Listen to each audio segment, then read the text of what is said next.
Hello, everyone, and a warm welcome to this video cast, Beyond Books and Blogs, inspiring CX stories brought to you by Epic Consulting. I am Ghulam Hasnan Ali, your host and founder at Epic Consulting. And in this series, we will bring to you the stories and experiences of customer centricity passionados who have used journey maps and similar alignment diagrams, such as experience diagrams, service blueprints, to help their organizations build customer centric cultures and practices.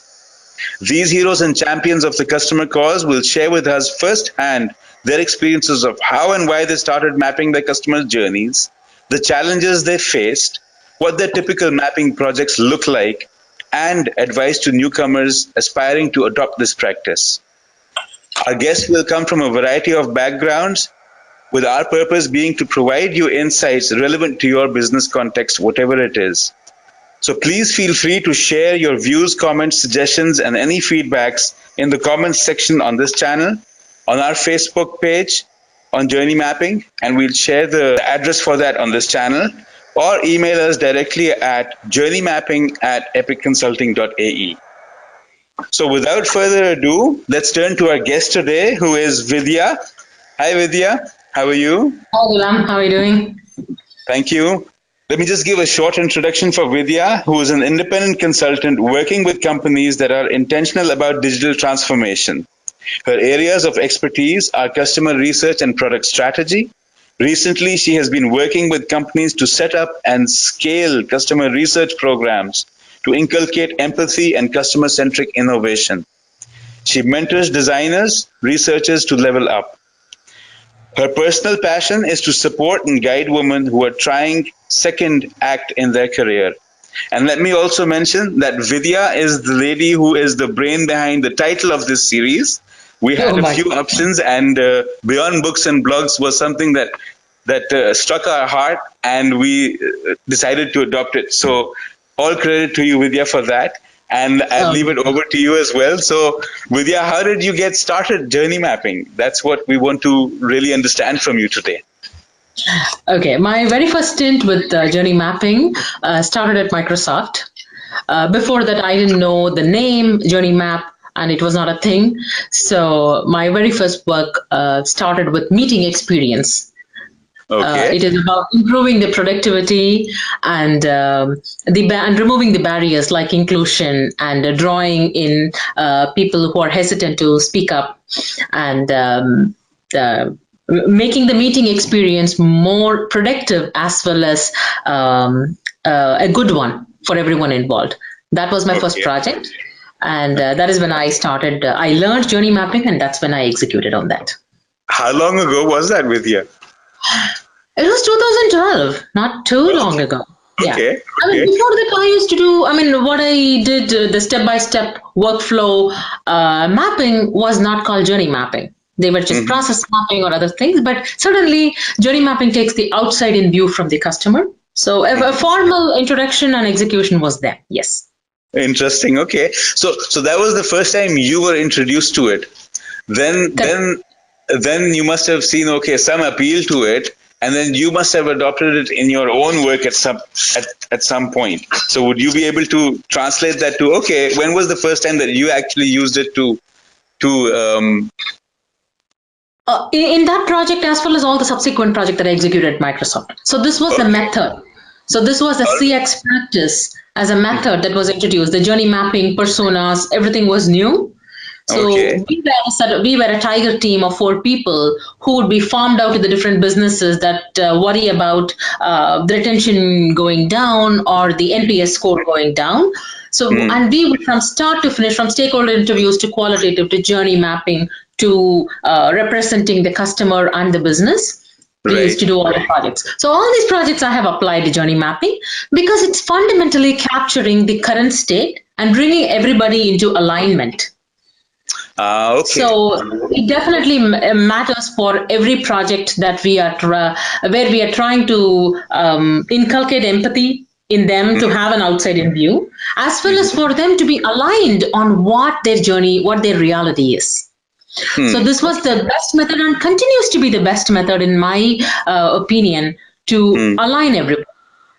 It's not so much the map It's not the noun, it's the activity It's the itself. activity, so it's the The customer word is journey mapping itself. correct. The activity itself that sparks a lot of conversation, even skepticism, which is good and much better than indifference, isn't it? Yes, that's So true. it gets people At talking. least, So at least it's out and you know it. correct, correct. And you can respond to it, you can work with it, Right. or you can accept it and move to different battles. So it helps, it enables progress, whichever Okay. way we.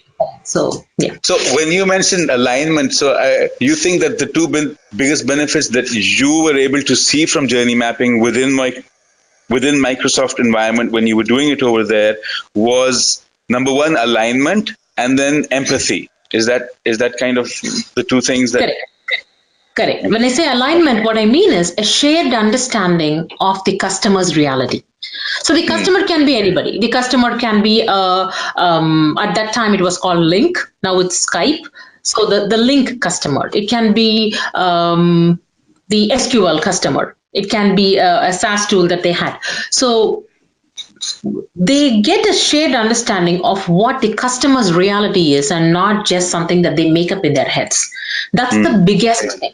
Now, for some, it sparks empathy. For some, it may not. So the empathy part is a little subjective to the person. The person may still be stakeholder, or person may still not care, not because they are bad, but because they have other priorities. Some people are capable of empathizing better and doing something about it. So, but That was going to be certainly, my next we don't question do to you, actually. something. Sorry? Sorry, that was going to be my next question.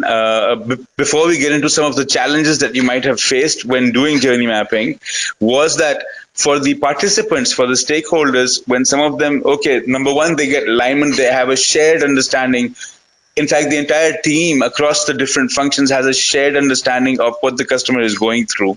But how do they take advantage from that understanding? I mean, do they try to improve the product in some way? Do they try to improve or do you think that the empathy has to come first before they actually act to make a difference on that experience?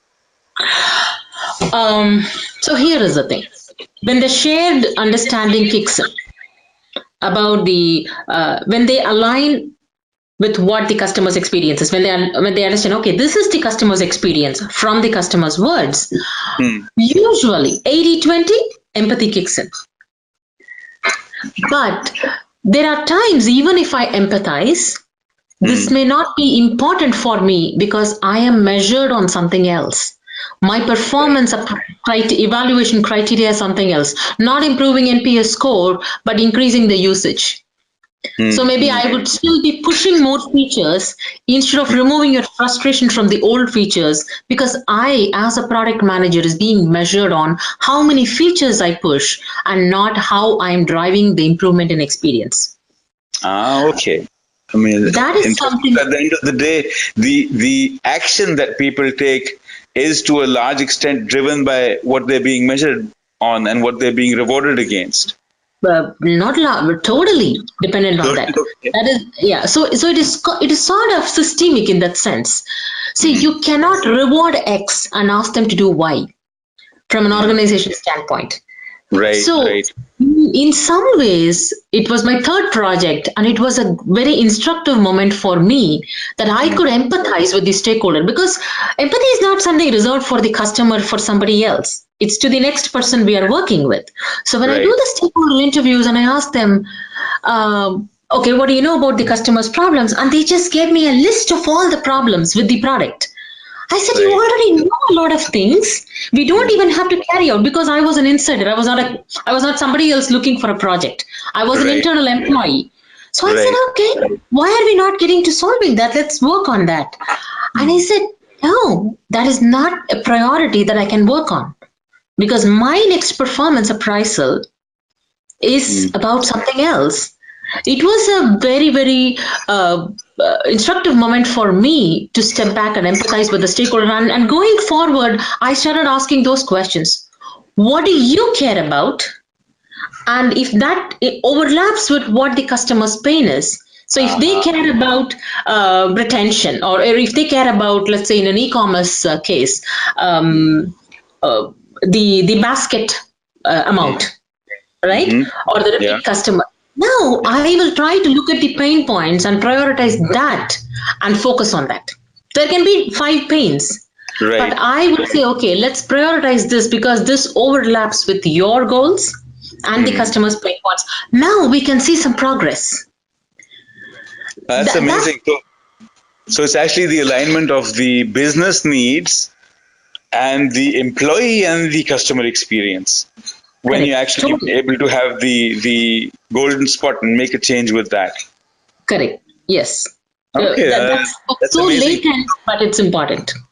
Hmm. It is so I think latent, but it's important. okay.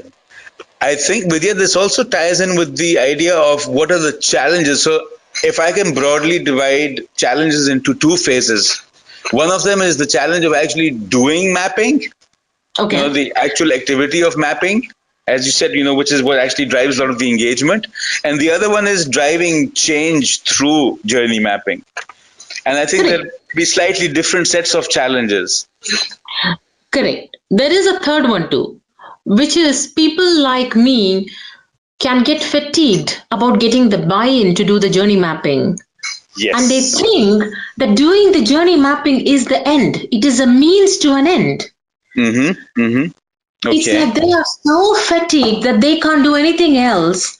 And they say, Mm. okay, we made the journey map, we have made the journey map, they make big reports and they just send out and they conduct sessions and that's it. Okay. So there is that problem too. But coming Okay. back to your question, yes, initially there is resistance in terms of uh, uh, getting permission, getting buy-in to do the journey mapping session.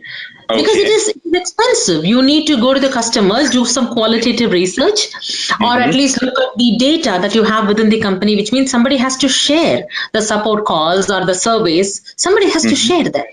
Yeah. So you need to break down silos. So you need to get the air cover from somebody at the top. Mm. And they can think this is some touchy feely stuff. Okay. Yes. That's the first problem. What I have, I don't know if you'd like me to talk about what mitigation I do these days for No, that problem. absolutely. Absolutely. I think What that would I, add a lot of value for our audience. right, what happens is, so initially, the right way to do journey mapping is actually get the first hand feedback of the customer and do the journey mapping with that. It's with the customer's words and experience. But Okay. what I have understood is when I try to get the buy in, I bring the stakeholders into a room. I ask them for 1 hour meeting or half-hour meeting, and I tell them, let me do a show and tell for you. Because it's not some Okay. touchy-feely stuff. Let's do a show and tell here. So they come, and I just say, any kind of purchase journey has some basic phases. So we don't have to worry about the names here. I'm trying to communicate what the value of a journey map is and what it looks like. So I put Okay. these generic phases. So take a SaaS tool. It is learn by try, Okay. repeat, right? That's all there is to it, Mm-hmm. or exit. So I show them and I ask them, okay, what do you think our customers' experiences? And they start talking about it. Okay. Two things happen. One, this becomes a demonstration, so they understand there is value in it. Mm. Second, they clearly understand that they don't have answers for certain phases. When I ask them, what are the touch points here? What do you think they use? Phone or chat or web page? And what are the frustrations you think they are having? Right. They don't have answers. The third is so this in some ways breaks down the resistance and asks them and helps me get the buy-in. Okay. But there are times people can still say no. Hmm. But there is awareness about what they are saying no to. I have highlighted the risks that this is the activity and these are the blind spots we have. You still don't want me to go to the customer and and get the qualitative feedback? Hmm. Then you are assuming this risk. Okay. That Which communication is is, probably the risk of losing that customer. it could be risk of losing the customer. It could be risk of driving up the support costs. Okay. Okay. Customer Because support until it comes costs. into The reason I'm asking that is because the more tangible and the more dollar value you can put to that Correct. risk, the more the buy-in would be easier, I guess. Correct. Precisely. So the value on the, just like ROI, return on investment, wherever I can calculate, I do, or value on investment in terms of brand reputation or NPS scores. Okay. And tying it down to customer acquisition costs. The customer acquisition costs are driving up, so this is going to worsen that. So those kind of tying definitely helps. But despite that, because I want to paint not just a rosy picture here, I want to say that yes, in spite of doing everything, sometimes you get no as an answer. So what we need to remember at that time is, okay, this battle is lost, but let me not die on this battle. Let me accept it and at least gain credibility. Because from my end, I have tried to show them, I have tried everything, and then I have accepted the decision and made the risk transparent. That gives us credibility as people who are working in the CX space. Okay, that's quite an insight actually. Yeah, it's unfortunate, it can hurt you, but you have to accept it in the long run. For consultants, it's hard, but in the long run, it definitely hurts. So there is that. The second thing, what were you saying? Getting buy-in is hard, and then making progress. Yes. Making progress is hard, and I think the CX people, like practitioners, should take some responsibility for it. We can't make it a science project done for 3 months for a very long time. We have to start understanding, okay, what are the top problems the stakeholders care about, trying to prioritize rigor over progress over rigor. You can't just get into the procedures and the processes. I'm not saying anything unethical. I'm talking about trying to do the lean aspects of it, trying to do lean research, trying to prioritize the aspects, not just boil the ocean. Show some progress, show some credibility. Sometimes you don't have to map the whole journey mapping, a whole journey map from end to end. You can just take the returns process in an e-commerce scenario. Right. Which is usually paid. Let's take the return process. Or if it is a company that is thinking about growth, a product company thinking about growth, let's just focus on the funnel, which means the market, the awareness to conversion aspect. You're not going end to end. If you're doing a product market fit, let's focus on the retention part. So you can prioritize the journey that the stakeholders care about, and the vision and the company's vision, growth or product market fit, wherever the priorities that year's or that quarter's priorities are, try to overlap with that. And now you have a leaner way of focusing on it.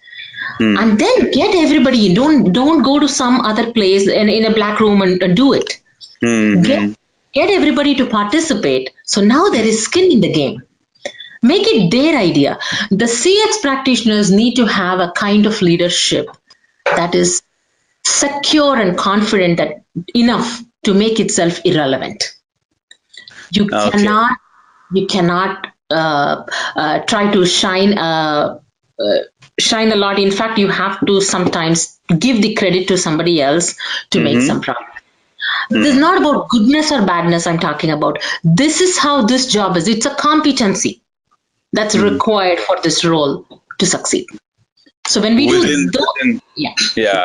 especially within organizations, when you're trying to make a change from within, even if you're coming from outside as a consultant, unless you're able to actually work with people and grow along with them, make sure that they're growing or they're progressing towards their targets and their goals, it won't work otherwise. Okay. I think you're already giving quite a few tips for newcomers, actually, which is good. So I have to point out that basically, Vidhya, you're saying that focus on areas which the organization has a strategic focus on. Number one, focus on areas where the stakeholders have a high stake and they want to make progress. And then third of all, focus on those areas where progress can be made rapidly and quickly. So at least in the beginning to be able to get the ball rolling. But the first two parts are a must, unless the organization's interests aren't being taken care of, and unless the employees and stakeholders' interests aren't being taken care of, you probably won't get anywhere, irrespective of whether it's a short, quick win or a larger project. Correct. Yeah. Whether you're a consultant or insider, you want if you don't prioritize. That's why stakeholder empathy is key.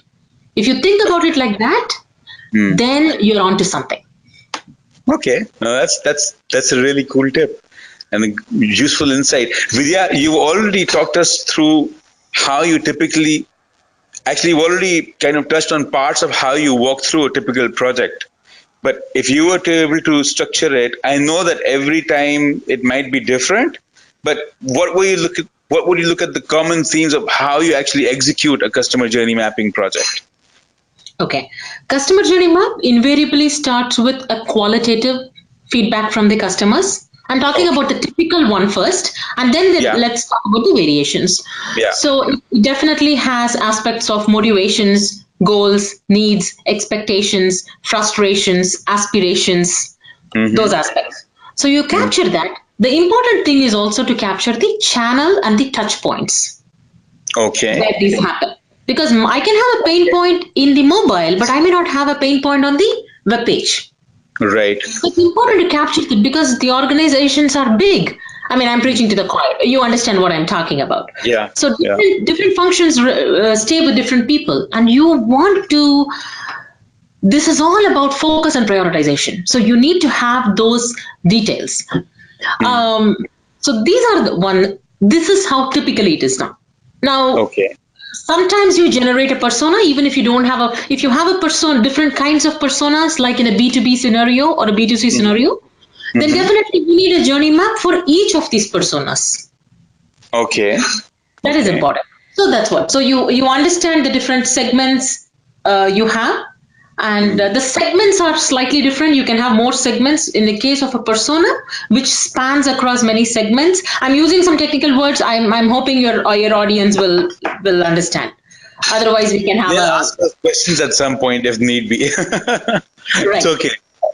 I also learned it over a period of time. But basically, in the interest of time, you start with what segments the organization cares about, because there are high value segments and there are at risk segments. So you start with that, what the organizations care about, and then you go to the personas. Okay, what are the personas that are mapping to these segments? Then for each persona, you do a journey map, which we just discussed. Okay. That much gives you captures the customer reality that you care about and you are prioritizing to change. This is typical. What I have understood today is we need to overlay the quantitative data points, because it resonates with some of them. So I have started mapping the survey data points, the app reviews, the opinion labs, whatever we have in terms of quantitative product analytics. Whatever we are capturing. When you try to capture product analytics, you'll be surprised that you will be surfacing the biggest shock that we are not capturing so many things. People care about the cart abandonment, but so many people are not even instrumenting for the cart. Wow. So you mean like actual functions and capabilities which are not being catered to in the product? Correct. You're not even capturing those behaviors. Then, so now it is a good, you'd be a good Samaritan surfacing these problems that somebody else has to solve, but you get more credibility and build trust in terms of, I mean, of course, you don't do it in terms of, you don't throw the person under the bus, but you surface this in the subtle way possible that actually is value adding to the organization. So the qualitative and competitive, if you have, sometimes the companies do benchmark studies with outside. The marketing department usually does benchmark studies. Make friends with them, get their data, and try to overlay that. Now you have the quantitative, qualitative, competitive. You get the 360 picture. The triangulation of insights is the big rage in the US now. So people who do triangulation of insights are more credible, truly. So it is important, and there is a reason to that, because then it also resonates with every kind of stakeholders. If people think qualitative is fluffy, the numbers also speak for itself. In all honesty, it also gives us, it also helps us with our blind spots. We may think a problem is really important because the qualitative feedback would say, it's terrible, I'm going to leave you. And we would be influencing the stakeholders to say, but if that is 2% of the customer base, and that is not a priority, or that whole thing is going away, let's say. That whole customer center is going away, we are going to have a chatbot, let's say. And that's, let's say even that is 10% of the customers. Right. Then the vision in 2 years where the company is going is to a different place. So there is no point addressing this. That is something that we need to know. Yeah. So, and we have to accept it. So it's not just that, it's not a mandate that we are trying to enforce. We are trying to suggest based on data, and we also should be ready to accept different directions based on other rationale that they have. So that pretty much ties it up for us. I think I would just look at it as when you come into this profession, you will become accepting, more and more accepting, if you keep your mind open to the views of everyone around you. But that's a really interesting tip that you've added over there, is to try and get as much data about the customer as possible from the various bodies, entities, functions within the organization who are already capturing that data. Correct. But you have to make friends with them first, I'm sure. Anyway, you have to. Data science people these days, you have to go there too. The third one, I don't know if you have time. The third variation. Yeah, it's okay. The third variation is, so you have the experience end to end, qualitative, quantitative, product analytics, NPS surveys, blah, blah. The competitive, if you have benchmark studies with other competitors. Now you can overlay the blueprinting, which we call it blueprinting here. So the whole thing is called service design. What happens is you overlay the employee experience. Okay. So maybe their employee experience and their processes and tools could be broken down.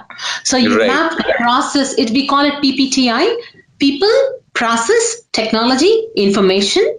Okay. In some cases, policies or regulations also matter.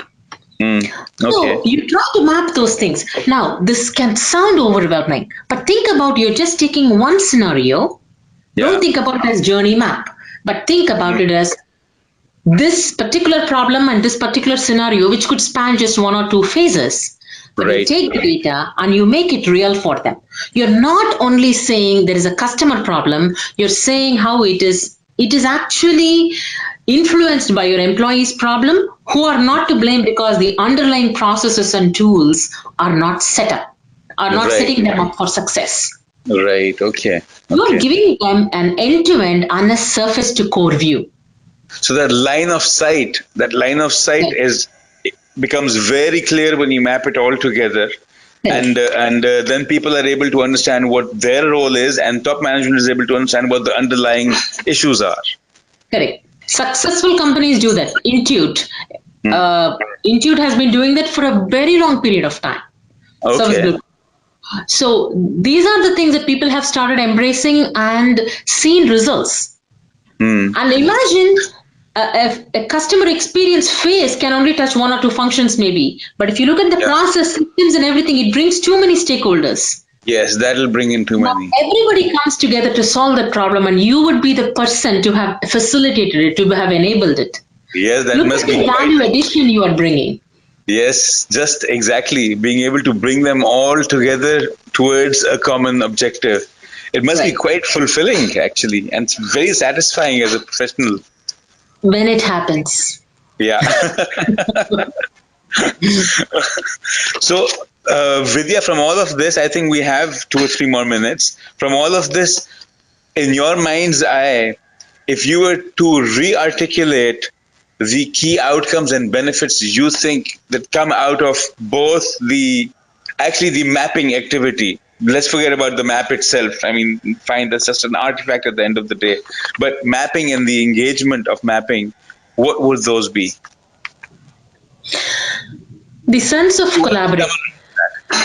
Say that again? If you wanted to summarize those. Yeah. The sense of collaboration that comes up among stakeholders. And the in the long term, the willingness to be open. Because once their eyes are opened, their blind spots are revealed.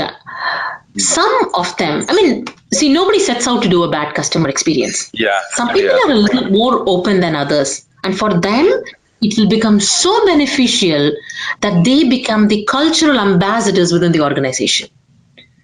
For change and openness in general. And yes. Which has come about through this activity. It just happens to be this activity. But that's really interesting, Vidya, because okay, now here's the kind of catch-22 in this. When you talk to anyone from top management, they would want to see outcomes as real numbers. But when you talk to someone who's trying to make a transformation, trying to make people think bigger and larger on a larger scale, the numbers will come. By virtue of the fact that you're helping to transform the culture and making it more collaborative and making it more open to different perspectives and changes. That's really amazing, actually, because I think that the numbers will eventually come. But yes, to actually sell it within the organization, you have to align it with the immediate outcomes and benefits that top management is looking for. But the larger picture, in my mind's eye at least, the larger picture always remains the fact that what you have just mentioned, because you've spent a few moments and thought about over the last 5 years, what were the key things and benefits that I've seen come out of this. And those are not the numbers. The numbers are just a consequence. It's actually the fact that you've been able to help people collaborate and work towards something, a common objective and vision, while becoming more open-minded about it. That's interesting. That's really amazing, actually, honestly, because I think at the end of the day, if you have that mindset, the numbers are bound to come. I mean, given certain other things are in place as well, of course, the numbers will come. It's just being able to... Sorry. No, finish your thought. No, it's just being able to bring people together towards something common, towards a common objective. Because now they care about the right problems. Right. So the numbers will come. It's not something I'm promising you. I mean, it's not a promised land far away. Right. And it will happen in a sustained fashion. That's the best part. It's not a hit or a miss. Right. You're solving the right problems and you're solving it for the right people. So, and it's a door of collaboration and door of openness and door of empathy that does not close once it is open. That is something that I have seen in my experience. It's hard to do that, but once you do that, that bell cannot be unrung. No, fantastic. So I think I've just had another eureka moment over here. The method of actually combining the business objectives with the employees and the customers, as long as you have that in place and you're solving the right problem, then this method or approach takes you a long way. Yes. Okay. You can't just say customers, because, I mean, nobody's going to differ with it, but you have to show what is in it for them. Yeah. Okay. Brilliant. Thank you. Last but not least, and once again, I know that you've actually given us a lot of trinkets right now in the last half hour. But if someone were to start journey mapping, right, in a medium-sized enterprise or large, anywhere actually for that matter, what would your golden 3 tips be? First, understand the people. Okay. So understand the people who has to be the champion for this. Okay. It's not just the person who is giving money. Maybe you're brought in as a consultant to do the journey mapping. That doesn't mean you just go off and start doing it. You want to talk to everybody. The stakeholder empathy comes first. See, empathy does not mean you're accepting with whatever they are saying. Empathy only means you're trying to see things from their perspective. Right. And see what you can do. You don't have to accept it, but you have to acknowledge it and see what you can do about it.